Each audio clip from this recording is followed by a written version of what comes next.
You're probably seeing the labels, ceremonial grade, imperial grade, and you think, what's the difference? Matcha culture is getting crazy. Ceremonial matcha is a scam.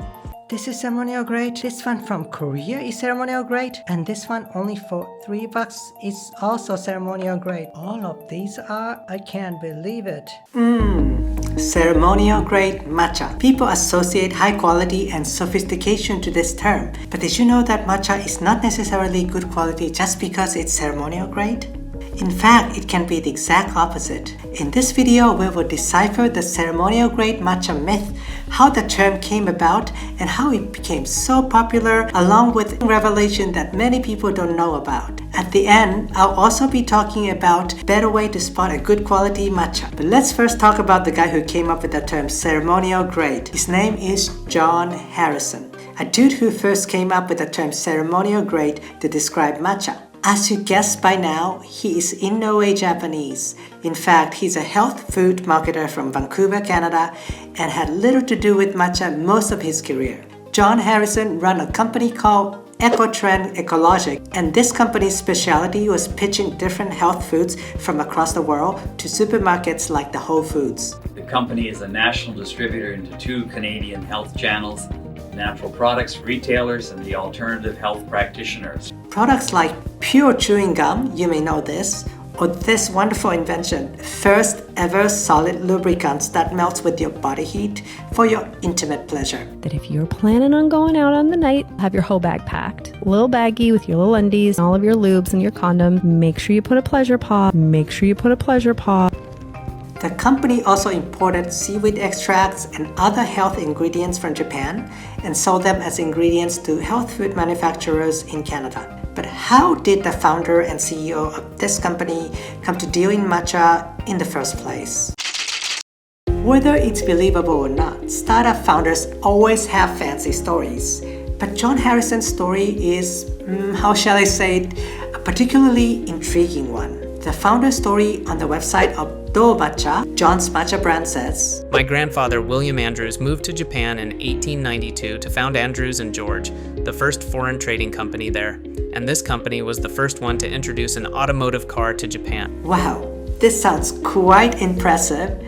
But these founder stories are often full of deception and exaggerations, so couldn't help but do a little digging, and voila, lots of it is actually questionable. For example, when his great-grandfather arrived in Japan in 1892, there definitely seems to be quite a few foreign trading companies there already. Famously, there was a trading company set up by Thomas Glover, aka Scottish samurai, who came from Scotland to Japan to trade in arms, ships, and coal. He seems to be quite a character, coming to Japan when he was only 21 and ended up receiving the honor of Rising Sun from the emperor himself. You have seen many things. I have. Another questionable part of his founder story I found in an interview John gave, where he explains his special connections to Japan. One thing I remember of my time growing up in Japan is a sense of independence and a cohort of multicultural friends at his international school in Omori, a suburb of Tokyo. Hold on a minute. It's actually a coincidence that Omori happens to be my hometown where I grew up till I was 18. So I know for a fact that there is no international school whatsoever there. There was a German school until 1945, when the Second World War ended, but of course that's long before John's time. The founder story continues to say he went back to Japan in 2005 when he met a business partner who is a matcha master, but at this point there is not much left to be believed of in this founder's story, unfortunately.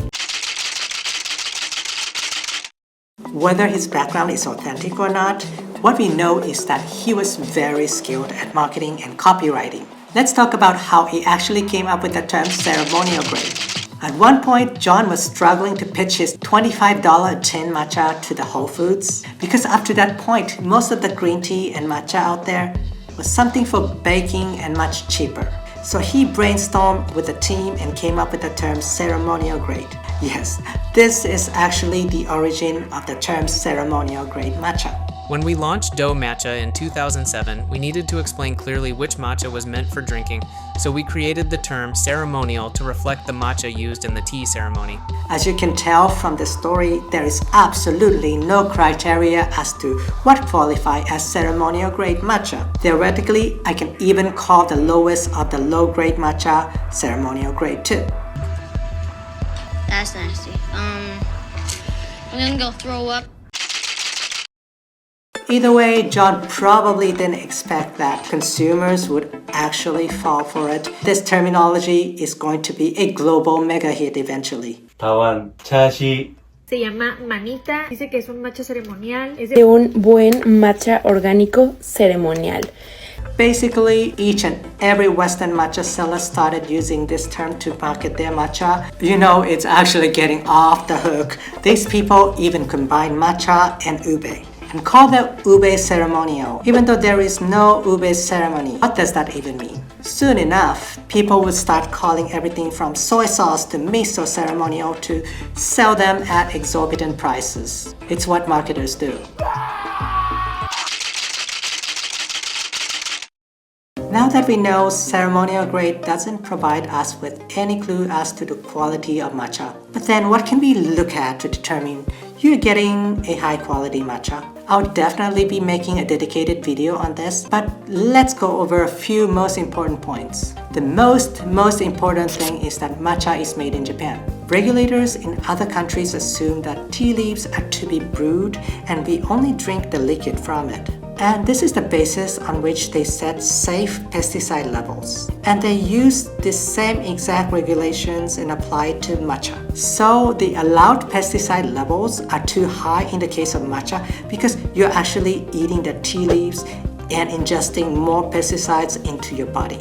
So it can be pretty dangerous. Secondly, the color is a good indicator of the quality of matcha because when matcha is properly shaded from the sun before harvesting, it produces more chlorophyll to make it green, but at the same time prevents theanine, the umami factor, from oxidizing and losing its umami richness and sweetness. The red flag here is brownish or yellowish green. I see a lot of these in cafes everywhere from New York to Berlin, so beware of that. This is yellowish and this is brownish green.